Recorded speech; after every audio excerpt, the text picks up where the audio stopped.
Salut la team, petite vidéo pour vous parler d'une grosse nouveauté concernant Meta, mais pas que. En effet, Meta rebaptise sa plateforme Meta Horizon OS et ouvre également cette plateforme aux fabricants tiers. Donc c'est vraiment une grosse nouveauté de la part de Meta qui était de base plutôt sur un marché fermé au niveau de son store.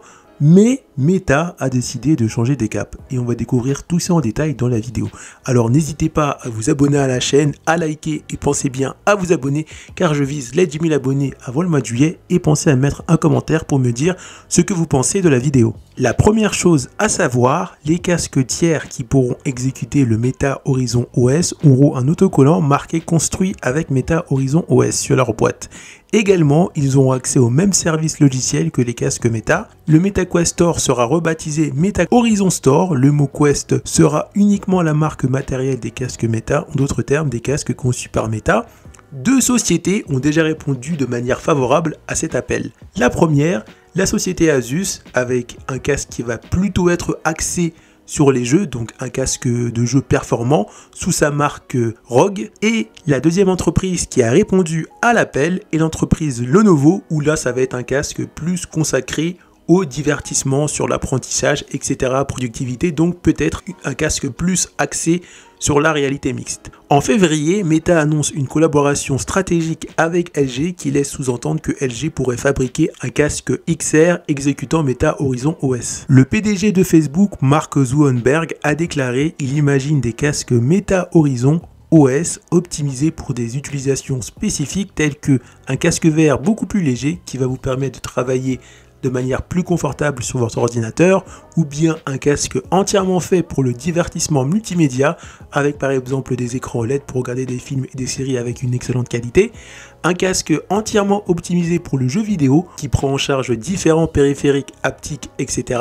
ou bien pour terminer un casque VR optimisé pour le jeu de sport, donc léger et qui évacue bien la transpiration. Et pour finir, et ça c'est aussi très intéressant, Meta travaille main dans la main avec Xbox pour créer un casque MetaQuest édition limitée. Ce casque devrait normalement a priori être une version du MetaQuest 3 limité avec une manette Xbox à l'intérieur. Moi honnêtement ça me fait rigoler tout ça parce que Meta était connu pour être vraiment un cercle très fermé, même au niveau de son OS, de son store. Et si Meta décide franchement de s'ouvrir à d'autres fabricants tiers, croyez-moi c'est qu'il y a une raison derrière. Et la raison c'est peut-être ça, parce que la chose que vous devez savoir, il y a un peu plus de 2 mois, Google avait tenté de convaincre Meta d'abandonner sa plateforme qui s'appelait Quest avant de s'appeler Horizon OS pour passer à sa prochaine plateforme qui est sûrement en construction qui s'appelle Android XR. Mais Meta avait refusé. Et forcément, si Meta décide de refuser ça à une grosse entreprise comme Google, Meta va devoir chercher d'autres grosses entreprises pour concurrencer Google parce que Samsung